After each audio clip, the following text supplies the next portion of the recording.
अधिक लाभ के लिए सोयाबीन का पौध संरक्षण, जलीय खरपतवारों से लाभ। सोयाबीन अनेक लाभ देने वाली उपयोगी फसल है। इसमें लगभग 40% प्रोटीन, 20% तेल, 23% कार्बोहाइड्रेट तथा खनिज एवं विटामिन पाए जाते हैं। यह कम खर्च में सर्वोत्तम आहार है। इसके सेवन से आवश्यक पोषक तत्वों की नियमित आपूर्ति होती है। प्रायः सोयाबीन की खेती में पौधों को नुकसान से बचाने के लिए विशेष देखभाल करनी पड़ती है। इस दिशा में किसानों की चिंताओं को ध्यान में रखते हुए जवाहरलाल नेहरू कृषि विश्वविद्यालय कृषि विज्ञान केंद्र सागर के वैज्ञानिकों ने पौध संरक्षण के लिए उपाय विकसित किए हैं।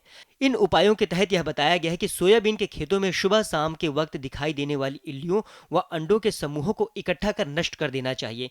खेत के आसपास टी के आकार की लकड़ी लगानी चाहिए जिस पर पक्षी बैठकर इल्लियों को खाकर सफाई कर सके। टी आकार की लकड़ी को दाना भरते समय खेत से निकाल दें। जैविक कीटनाशक का उपयोग करें जिससे कम लागत में कीट नियंत्रण किया जा सके। इसके लिए 10 से 15 दिन की फसल पर नीम आधारित कीटनाशक, निम्बोली चूर्ण या नीम के तेल का घोल इस्तेमाल करना कारगर होगा। इस प्रकार से प्राकृतिक कीटनाशी छिड़काव के बाद दूसरा छिड़काव अनुशंसित कीटनाशकों का उपयोग करना चाहिए। अन्य उपायों के तौर पर लाइट ट्रैप का भी प्रयोग किया जा सकता है। इसे रात के वक्त खेत में लगाने से कीटों की संख्या का पता चलता है जिसके आधार पर कीटों के आक्रमण का अनुमान लगाकर नियंत्रित किया जा सके। कटाई के बाद सोयाबीन के भंडारण के लिए बोरियों को मैलाथियोन 50 मिलीलीटर प्रति 25 मिलीलीटर पानी के घोल में डुबोकर उपचारित कर लें। इन उपचारित बोरियों में अनाज को रखने से भंडारण में होने वाला नुकसान कम हो जाता है। इस प्रकार के आसान उपायों को अपनाकर किसान भाई सोयाबीन के पौधों को नुकसान से बचा सकते हैं और अधिक लाभ कमा सकते हैं। ताल तलैया में जलीय पौधों को एक समस्या के रूप में माना जाता है। इसका कारण यह है कि ये पौधे तालाबों में समस्या पैदा कर देते हैं एवं मानवीय गतिविधियों को बाधित करते हैं। इसे मछली पालक एक विशेष समस्या के तौर पर देखते हैं। इसके ठीक विपरीत शस्य विज्ञान विभाग, इंदिरा गांधी कृषि विश्वविद्यालय के कृषि महाविद्यालय रायपुर छत्तीसगढ़ के वैज्ञानिकों ने इन जलीय खरपतवारों को शोध कार्यों में उपयोगी सिद्ध किया है। यह तथ्य है कि ये जलीय खरपतवार जलीय पर्यावरण तथा पारिस्थितिकी तंत्र को संतुलित रखने में महत्वपूर्ण भूमिका निभाते हैं। इसके साथ ही इन्हें विभिन्न प्रकार के उपयोगों में लाया जा सकता है। चीनी सिंघाड़े का प्रयोग सब्जी के रूप में आदि किया जा सकता है। इसके अलावा इसके कई प्रकार के मीठे पकवान भी बनाए जा सकते हैं तथा इसके कच्चे फलों को भी शक्कर मिलाकर खाया जाता है। जलीय पालक के तने एवं पत्तियों से अचार एवं अन्य व्यंजन बनाए जा सकते हैं। कमल के बीज से हमारे देश में कई प्रकार के मसालेदार व्यंजन बनाए जाते हैं।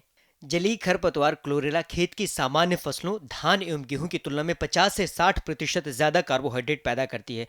जलीय खरपतवार को बतख, पशुधन, मछली, सूकर एवं गिन्नी पक्षियों के लिए पोषक आहार के रूप में भी इस्तेमाल किया जा सकता है। पशुओं के चारे के रूप में जलपालक, जलकुंभी, टाइफा आदि आहार दिया जा सकता है। जलीय खरपतवार मोथा के रेशे से कागज बनाया जा सकता है। जलकुंभी और हाइड्रिला आदि में 4% तक नाइट्रोजन पाया जाता है जिसका प्रयोग जैविक खाद के रूप में आसानी से सड़ाकर किया जा सकता है। पानी की सफाई के साथ ही ये खरपतवार दवा, पेंट और आइसक्रीम उद्योग में भी उपयोग किए जाते हैं। इस तरह से जलीय खरपतवार समस्या न होकर उपयोगी है। इस प्रकृति के उपहार का लाभ किसान भाई आसानी और बिना लागत के उठा सकते हैं।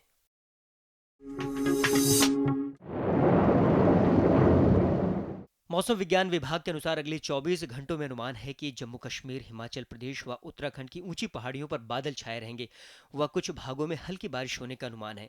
सिक्किम व उसके आसपास के इलाकों में गरज के साथ तेज बरसात होने का अनुमान है। देश के निचले तटवर्ती इलाके जैसे कर्नाटका, आंध्र प्रदेश व तमिलनाडु के अधिकांश भागों में हल्की बारिश का अनुमान है। पंजाब, हरियाणा व उत्तर प्रदेश के ज्यादातर हिस्सों में मौसम साफ रहेगा।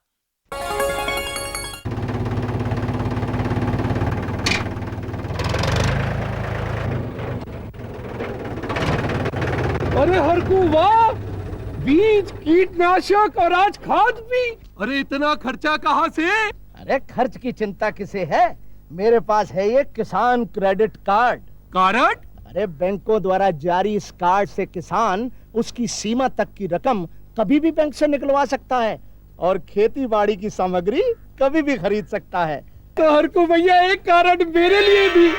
किसान क्रेडिट कार्ड के लिए नजदीकी बैंक से संपर्क करें और पाएं ढेर सारे लाभ। ये लो और बताओ। बस। अरे ये क्या भैया जी, बस इतनी सी रासायनिक खाद? किसानी छोड़ रहे हो क्या? किसानी नहीं, नादानी छोड़ रहे हैं। मिट्टी की जांच कराई है। अब तो लाला जी जितनी जरूरत है उतने ही उर्वरक खेत में डालेंगे। हाँ, किसान भाई आज ही अपने जिले की नजदीकी भूमि परीक्षण प्रयोगशाला में मिट्टी की जांच जरूर करवाएं और मिट्टी में पोषक तत्व, नमी व पौधे के विकास को देखते हुए केवल जरूरत के अनुसार ही पोषक तत्व डालें। और हाँ, मिट्टी में गंधक, जस्ता, बोरोन जैसे सूक्ष्म पोषक तत्वों का पता लगाना भी न भूलें। उर्वरक और जैविक खाद के सही उपयोग से भूमि का उपजाऊपन बनाए रखें, उत्पादकता बढ़ाएं, खर्चा घटाएं और बहुमूल्य विदेशी मुद्रा बचाने में भी सहयोग दें। और हाँ, धीमी गति से नाइट्रोजन उपलब्ध कराने वाले उर्वरकों जैसे नीम लेपित यूरिया को प्राथमिकता दें और यूरिया का पत्तों पर छिड़काव करें। अरे वाह, तू तो सचमुच समझदार हो गया रे। अधिक जानकारी के लिए संपर्क करें जिला कृषि अधिकारी या किसान कॉल सेंटर।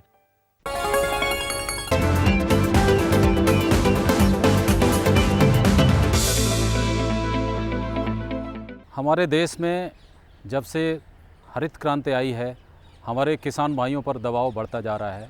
और दबाव के मामले में देखिए, हरित क्रांति आने के बाद हमारे किसान भाइयों ने बहुत ज़बरदस्त तरीके से रासायनिक खादों का, रासायनिक जो पौधों को, बीमारियों को भगाने वाले जो रसायन हुआ करते थे, उनका प्रयोग इतना ज़्यादा हुआ कि अगर देखा जाए तो आजकल की खेती उस पर पूरी की पूरी निर्भर हो चुकी है।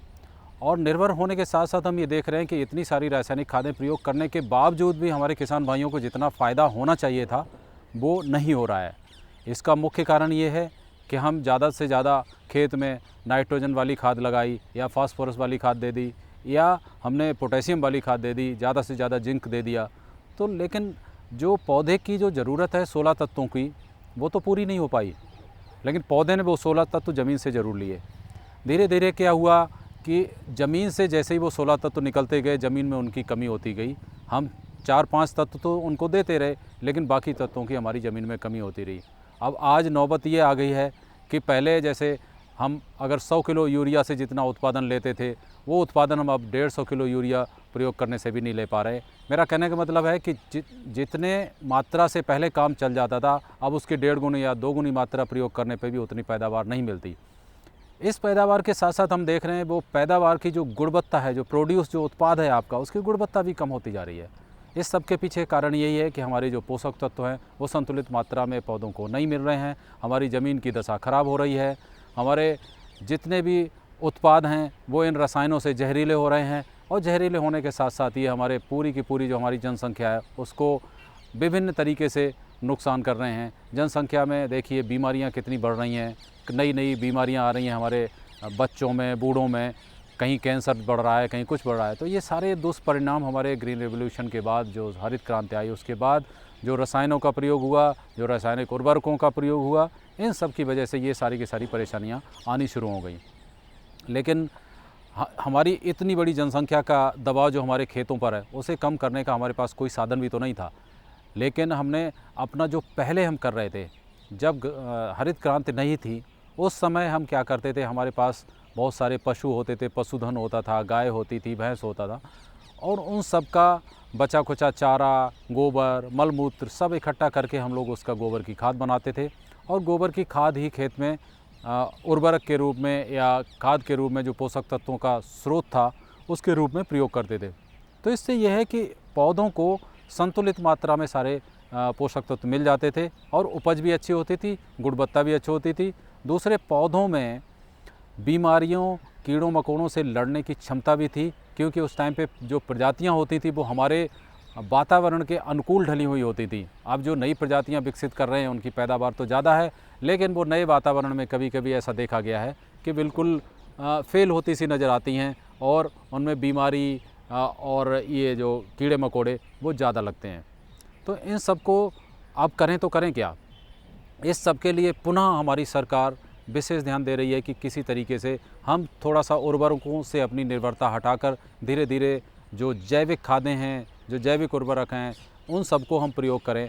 और जैविक खाद प्रयोग करने से जो गुणवत्ता वाला पदार्थ, जो उत्पाद मिलेगा और जो गुणवत्ता वाला जिसमें क्वालिटी भी होगी, साथ में उपज भी अच्छी होगी, और हमारी जो ज़मीन की जो कहते हैं मृदा का स्वास्थ्य है, मृदा के स्वास्थ्य पे, जैसा कि आपको पता ही है हमारे प्रधानमंत्री जी और हमारे कृषि मंत्री जी कितना सारा मृदा के स्वास्थ्य पे जोर दे रहे हैं और हर एक खेत से सैंपल लेने की बात कर रहे हैं, हर एक सॉइल टेस्टिंग पे इतना जोर दिया जा रहा है। वो सब इसीलिए कि हम अनावश्यक रूप से उर्वरकों का प्रयोग ना करें और जितना भी उर्वरकों का प्रयोग करें वो उस हिसाब से करें जितनी पौधे की आवश्यकता है और बैलेंस हो रहे, मतलब संतुलित रूप में हम प्रयोग करें।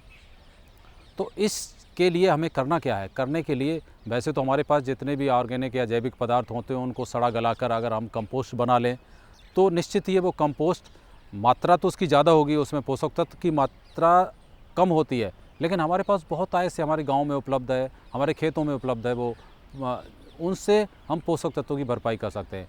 और इसका भी एक परिष्कृत रूप है केंचुए की खाद या बर्मी कंपोस्ट। आजकल आप सुनते होंगे कि हर जगह कि हाँ बर्मी कंपोस्ट डालिए और ज़्यादा लाभ पाइए।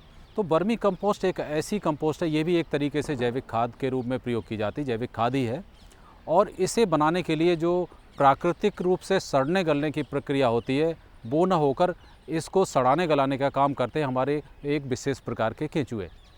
ये केंचुए की वैसे तो कई सारी प्रजातियां होती हैं और अलग अलग क्षेत्रों में अलग अलग तरीके से उनका प्रयोग होता है, लेकिन जो बहुत प्रचलित प्रजाति है जो हर जगह काम कर जाती है लगभग, उसका नाम है आइसिनिया फेटिडा। आइसिनिया फेटिडा ये प्रजाति ऐसी होती है कि इसका रहन सहन का तरीका ही अलग होता है। हमारे बहुत सारे किसान भाई पूछते हैं कि भाई केंचुए की खाद के लिए आप अलग से इस प्रजाति को क्यों कह रहे हैं? हमारे तो बरसात में इतने सारे केंचुए निकल के खेत में आ जाते हैं, वही खाद बना सकते हैं। लेकिन मैं बताना चाहूँगा कि वो केंचुए होते हैं वो जंगली केंचुए होते हैं और वो ज़मीन में ज़्यादा गहरी परत में रहते हैं। उनका काम ये जो जैविक पदार्थ है उनको सड़ाने गलाने का नहीं, उनका काम होता है जो ज़मीन के अंदर जैविक पदार्थ है उनको खा के और मिट्टी को भुरभुरी हवादार सुरंगमय बनाना। फ़ायदा वो भी पहुँचाते हैं, लेकिन वो खाद बनाने के लिए उतने ज़्यादा उपयुक्त नहीं है, क्योंकि उनकी आदत होती है जहाँ पानी बरसा वो भाग के एक स्थान से दूसरे स्थान चले जाते हैं। लेकिन जो हमारे पालने वाले केंचुए होते हैं ये एक विशेष प्रकार के होते हैं, इनकी आदत भी अलग होती है। ये आप गोबर या कूड़े का जो ढेर लगाते हैं उसमें 1.5 से 2 फीट से ज़्यादा गहरे एक तो नहीं जाएंगे, ये ऊपर की परत में ही खाना पसंद करते हैं। इन्हें नमी भी भरपूर चाहिए। नमी भरपूर से मतलब ये है इतना पानी हो खाद में कि आप लड्डू बना के अगर उसे दबाना चाहें तो पानी निकले भी नहीं और सूखा भी नहीं, लड्डू बन भी जाए, तो इतनी नमी इनके लिए ज़रूरी होती है। दूसरी बात यह है कि ये जैसे ऊपर परत का खाते हैं और खाकर जो जैविक पदार्थ होता है उसको एक जैसे चाय की पत्ती होती है ना, जब हम चाय छान लेते हैं बना लेते हैं उसके बाद चाय की पत्ती बचती है, तो उस तरीके का ये पदार्थ में सारा का सारा जैविक पदार्थ को वैसे पदार्थ में कन्वर्ट कर देते हैं या बदल देते हैं। तो समझ लीजिए जब आप उस जैविक पदार्थ को केंचुओं द्वारा खिलाने के बाद जब चाय की पत्ती जैसा पदार्थ मिल जाए तो समझ लीजिए आपकी बर्मी कंपोस्ट बन के तैयार हो गई।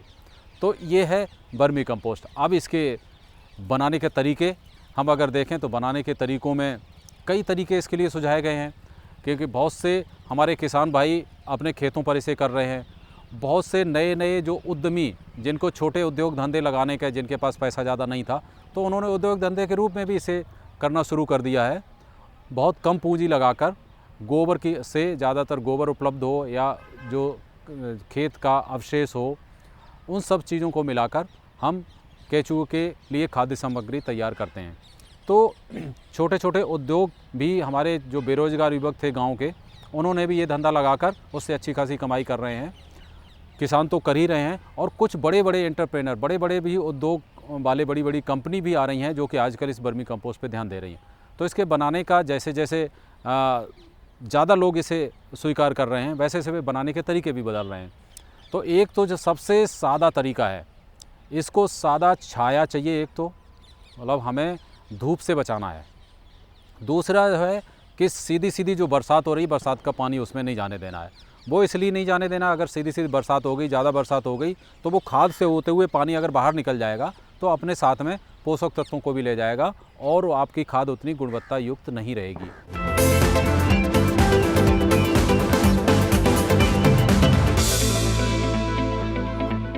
हमारे किसान भाई जिनके पास बहुत ज़्यादा सुविधाएं नहीं हैं, वो किसी पेड़ की छाया के नीचे भी ये काम कर सकते हैं। करना कुछ नहीं है, नीचे एक परत मिट्टी की बराबर करके खेत ज़मीन को वहाँ पे एक परत मिट्टी की लगाएं। थोड़ा सा भूसा या कोई फसल अवशेष पड़ा हो उसकी एक परत लगा लें लगभग 1-2 इंच की, और उसके बाद गोबर की लगभग 1 फीट या 1.5 फीट ऊँची परत लगाएं। चाहें तो इस 1.5 फुट ऊंची परत के बीच में भी एक परत भूसे की या जो और कोई फसल अवशेष बचा हो उसका भी लगा सकते हैं। तो इससे ये क्या होगा, जब ये तैयार हो जाएगा, एक चौड़ाई इसकी जो रखते हैं वो लगभग रखते हैं 1.5 से 2 मीटर तक। 1.5 मीटर तक ज़्यादा आसान होता है, क्योंकि इससे दोनों तरफ बैठ के उसमें से काम किया जा सकता है और उसमें घुसना नहीं पड़ता है। और लंबाई आपके पास जितनी भी जगह है उसके हिसाब से इस मेड़ की बना लेते हैं। तो इसको हम कहते हैं बिंड रो तरीका, बिंड रो मेथड, जिसमें एक मेड़ जैसी ऊंची सी बना लेते हैं, 1-1.5 फुट ऊंची, और लंबाई जितनी भी आपके पास हो, लेकिन चौड़ाई उसकी 1.5 से 2 मीटर रखते हैं। और कोशिश यही करते हैं उतनी रहे जितने में आप एक हाथ से एक तरफ से आधे तक काम कर लें और दूसरे साइड से उसको उठा लें। तो ये करने के बाद हम उसमें ऊपर केंचुए छोड़ते हैं। केंचुए अपने आप धीरे से अंदर चले जाएंगे जितनी गहराई में उन्हें जाना होगा और उसको खाना शुरू कर देंगे। धीरे धीरे आप देखेंगे जो आपने 1.5-2 फीट ऊंची मेड़ बनाई थी वो घट के आधा फीट ही रहेगी या 1 फीट रहेगी, और सारा पदार्थ जो है चाय की पत्ती जैसे पदार्थ में बदल गया है। तो आप समझ लीजिए आपकी खाद तैयार हो गई। तो ये तो तरीका हुआ, सादा तरीका, जो पेड़ के नीचे किसी छायादार स्थान पर लगाने का। इसमें थोड़ा सा ये रहता है कि अगर बरसात हो जाती है तो इसके पोषक तत्व इधर उधर चले जाने का खतरा रहता है, लेकिन इसमें जो लागत है वो बहुत ही कम आती है। और अगर हमारे किसान भाई अलग से पॉलीथीन या कुछ ऐसी चीज़ रखें, जैसे धान का पुआल वगैरह है, अगर बरसात आती है तो उसको ढक दें तुरंत, और अगले दिन जैसे मौसम खुल जाए तो उसको वो कर दें। तो ये इस तरीके से इसको भी कर सकते हैं, ये बहुत सस्ता मेथड है। इसके अलावा आप जैसे जैसे इसका ज़्यादा पैसा लगाओगे उस तरीके से सुविधाएं बढ़ती जाएंगी। कुछ लोग टीन के शेड के नीचे पूरा का पूरा करते हैं, कुछ लोग टूटे फूटे मकानों की छत वगैरह सही करके उसमें कर लेते हैं, कुछ लोग छप्पर डाल के भी उसके नीचे ये काम कर सकते हैं। तो आपके पास जितना पैसा हो उतनी लागत लगाइए और उस हिसाब से ये आपको उसी हिसाब से फ़ायदा भी देगा। आज मैं ये और बता दूं, आजकल हमारी सरकार, केंद्र सरकार, इस तरीके की जितनी भी कंपोस्ट है और वर्मी कंपोस्ट है, इन सबको बनाने के बहुत सारा अनुदान भी दे रही है, बहुत सारी मदद भी कर रही है, बहुत सारी जो तकनीकी सहायता है वो हमारे सारी कृषि विज्ञान केंद्रों द्वारा दी जा रही है। तो कहीं भी उसे बनाने में आपको ट्रेनिंग लेना हो, कुछ करना हो, शुरुआत करनी हो, तो आपको पूरी की पूरी मदद उपलब्ध है। आप ये मत समझें कि आपको बताने वाला कोई नहीं होगा, मैं आगे क्या करूँगा। तो आपके पास विशेषज्ञ मिलेंगे, आपकी सरकार पूरी मदद करेगी। इसको एक बड़े धंधे के रूप में भी अपनाया जा सकता है। जिन किसान भाइयों के पास ज़्यादा बड़ी जगह है, बड़े शेड लगा सकते हैं, तो वहाँ पर ये पक्की ट्रेंच भी बना लेते हैं, नाली जैसे पक्के बना लेते हैं, उसके अंदर भी 1-1.5 फीट यही पदार्थ जो मैंने बताया वो भरते हैं और केंचुओं को छोड़कर तरीका वही रहेगा। अब सबसे ख़ास बात यह है कि ये जो वर्मी कंपोस्ट होती है, ये हमारी सारी कंपोस्ट की समझ लीजिए सबसे अच्छी कंपोस्ट मानी जाती है। इसमें अगर हम नाइट्रोजन देखें, जो नाइट्रोजन होती है वो लगभग 3% तक होती है। उसके अलावा फास्फोरस, पोटास और जो सूक्ष्म पोषक तत्व हैं वो भी प्रचुर मात्रा में पाए जाते हैं। साथ साथ इसमें एक और फ़ायदे वाली बात होती है, इसमें कुछ PGPR मतलब जो पौधों को बढ़ाने वाले जो ग्रोथ हार्मोन, जो बढ़वार के लिए हार्मोन होते हैं, वो भी इसमें पाए जाते हैं। तो पौधों को एक विशेष तरीके की वृद्धि के लिए जैसे टॉनिक मिलती है, ऐसे कह लीजिए। तो ये बहुत ही कहना चाहिए पौधों के लिए फ़ायदेमंद है, क्योंकि इसमें हार्मोन भी मिलते हैं, इसमें पोषक तत्व भी मिलते हैं, इसमें ज़मीन को एंजाइम भी मिलते हैं। और इसके साथ साथ ये जितनी भी सब्जी हुई या फल हुआ, उन खेतों में तो ये बिल्कुल वरदान है। सब्जियों की गुणवत्ता अगर देखिए इसे लगाने के बाद और खादों को लगाने के बाद, दोनों की गुणवत्ता में आप अंतर पाएंगे, क्योंकि ये बहुत ही उत्तम तरीके की खाद है।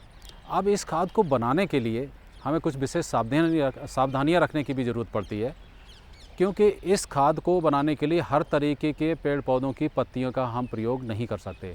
तो एक विशेष ध्यान रखने की बात है, आप जो भी इसमें गोबर के साथ में जो भी अन्य पेड़ पौधों की पत्तियां जो प्रयोग करते हैं, उसमें ध्यान रखें कि उसमें नींबू वर्गीय जितने भी पौधे आते हैं उनकी पत्तियों का सम्मिश्रण बिल्कुल नहीं होना चाहिए, क्योंकि नींबू के अंदर एक जो खुशबू होती है, जो तेल होता है, उस तेल से ये हमारे केंचुए मर जाते हैं या केंचुए काम करना बंद कर देते हैं। इसी तरीके से आपका यूकेलिप्टस हुआ, यूकेलिप्टस की पत्तियों को ये केंचुए नहीं खाते हैं और मरने की आशंका रहती है। तो इस तरीके जो तैलीय या खुशबूदार पत्तियां हैं, उनका प्रयोग हमें इस खाद के लिए नहीं करना चाहिए। दूसरी बात, जो हम पानी लगाते हैं, जो पानी होता है, क्योंकि पानी छिड़काव करके हमें नमी बरकरार रखनी पड़ती है, तो उस नमी को बनाए रखने के लिए हम उस पानी की गुणवत्ता भी सही होनी ज़रूरी है, जिसका EC बहुत ज़्यादा नहीं होना चाहिए, खारा पानी बहुत ज़्यादा नहीं होना चाहिए। इसके लिए सादा मृदु पानी ही अच्छा रहता है। तीसरी जो ख़ास बात है, इसको परजीवी के रूप में बहुत सारे चीज़ें इसके पीछे पड़ जाती हैं। और जहाँ पे आप ये बेड बना रखी, जहाँ पे केंचुए हैं, क्योंकि ये बेचारे बहुत सीधे होते हैं, तो आपने देखा होगा बहुत सारी लाल चींटियाँ आ जाती हैं और वो चींटियाँ आके इस पर अटैक कर देती हैं और वो रातों रात आपने जितने पाल रखे हैं सबको खा सकती हैं, सबको मार सकती हैं। तो इसके लिए भी विशेष प्रावधान ये रखा रहता है, अगर प्रचुर मात्रा में आप उसमें नमी रखेंगे तो वो चींटियाँ अंदर नहीं आएंगी। दूसरे, इसके ऊपर अगर टाट की पट्टी पतली सी अगर ढक के रखें, जिसको भिगो के रखें, तो और सारे परजीवी जैसे मोर हैं और बहुत सारे पक्षी हैं, ये आके भी खा जाते हैं। चूहे भी कभी कभी इन पे अटैक कर देते हैं। तो इस तरीके के बचने के लिए इनको हम ढक के रख सकते हैं, पानी थोड़ा सा ज़्यादा लगा सकते हैं और इस प्रकार से हम इसको अच्छे से बना सकते हैं।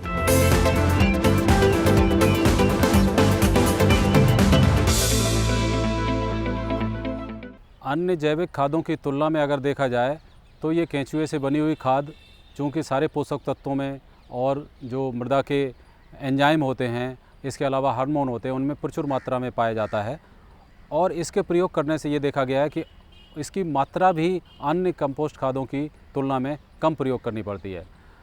ये तो रही कि मात्रा कम प्रयोग करनी पड़ेगी तो जाहिर है आपके श्रमिक भी बचेंगे और इसको जो ज़मीन में हम मिलाते हैं तो हम ये देखते हैं कि ज़मीन की जो भौतिक दशा है वो भी सुधार होता है। जो ज़मीन में छोटे छोटे जीवाणु होते हैं जो कि हमारे पोषक तत्वों को और पौधों को सहायता करते हैं पोषक तत्वों का उपलब्ध करा के, उनकी संख्या बढ़ जाती है। और हमारी ज़मीन में बहुत सारे एंजाइम होते हैं, एंजाइम जो कि एक तरीके से जो भी जैविक पदार्थ डाला जाता है उसको सड़ा गला के और उसको पोषक तत्वों में बदलने का काम करते हैं। तो वो एंजाइम भी बढ़ जाते हैं जिससे कि जो भी पौधा हमारे खेत में होगा उस पौधे को ज़्यादा खुराक मिलेगी, संतुलित मात्रा में खुराक मिलेगी, अच्छी खुराक मिलेगी। दूसरा फ़ायदा ये है कि हमारे बहुत सारे किसान भाई कहते हैं कि सिर्फ यही हमारे पास इतनी ज़्यादा उपलब्ध नहीं है, तो मैं उनको ये भी सलाह देता हूँ कि आप इंटीग्रेशन करिए, दोनों को एकीकरण करिए कि आप रासायनिक खादें कुछ प्रयोग करिए, साथ में इसको भी मिला के तो 50-50% कर सकते हैं, या और भी ज़्यादा आप जैविक खाद कम करके 25% भी अगर जैविक खाद डालते हैं तब भी पौधों को बहुत ज़्यादा फ़ायदा होता है और जो पोषक तत्वों की आवश्यकता होती है वो पूरी हो जाती है। सूक्ष्म पोषक तत्वों की विशेषकर आवश्यकता इस तरीके की खादों से पूरी हो जाती है। अगला फ़ायदा ये होता है कि एक तो ज़मीन के अलावा बाकी जो पौधे होते हैं वो गुणवत्ता उसकी बनी रहती है। और आजकल आपने देखा है कि पानी की भी बहुत सारी कमी हो रही है हमारे पीने के लिए भी और खेती के लिए भी। तो अगर इस तरीके की हम जैविक खादों का प्रयोग करते हैं तो इनमें एक गुण होता है कि ये ज़मीन में जाकर भूमि की जो जल धारण क्षमता होती है उसको भी बढ़ाती है। अगर पानी जैविक खाद पड़ी हुई है तो और नहीं पड़ी हुई है तो ऐसे मान लीजिए कि अगर 4 दिन में पानी सूख जा रहा है सिंचाई करने के बाद, अगर जैविक खाद पड़ी है तो निश्चित ही वो 6 दिन तक पानी उतना ही बना रहेगा, पौधे के लिए उपलब्ध रहेगा। तो जो जल धारण क्षमता बढ़ जाती है हमारी ज़मीन की, इससे पौधों को एक तो पानी ज़्यादा समय तक और लगातार मिलता है, दूसरे ये होता है कि पानी की बचत भी होती है क्योंकि आपको दूसरी सिंचाई थोड़ी देर में करनी पड़ेगी। तो इस प्रकार हम देखते हैं कि पोषक तत्व भी मिलते हैं, ज़मीन का स्वास्थ्य भी बढ़िया होता है और जो हमारा उत्पाद है उसकी क्वालिटी, उसकी गुणवत्ता भी बढ़ जाती है। तो हर तरीके से हमारे किसानों को फ़ायदा ही फ़ायदा है और इसको ज़रूर अपनाएं और अपनाकर हमारे वातावरण को भी शुद्ध रखें, स्वच्छ रखें, ज़्यादा पैदावार लें, ज़्यादा फ़ायदा उठाएं।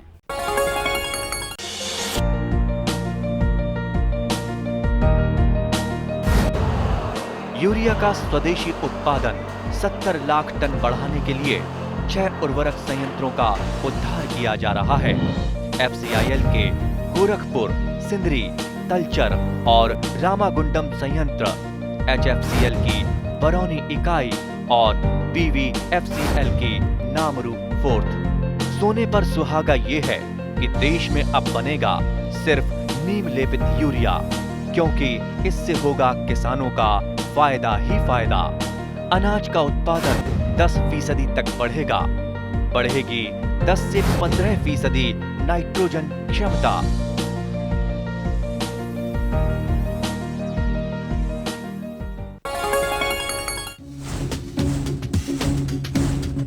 जुड़िए हमारे साथ ट्विटर पर twitter.com/कृषिदर्शन-dd, फेसबुक पर facebook.com/कृषिदर्शन-dd और देखिए कृषि दर्शन अब YouTube पर भी youtube.com/user/कृषिदर्शन-dd।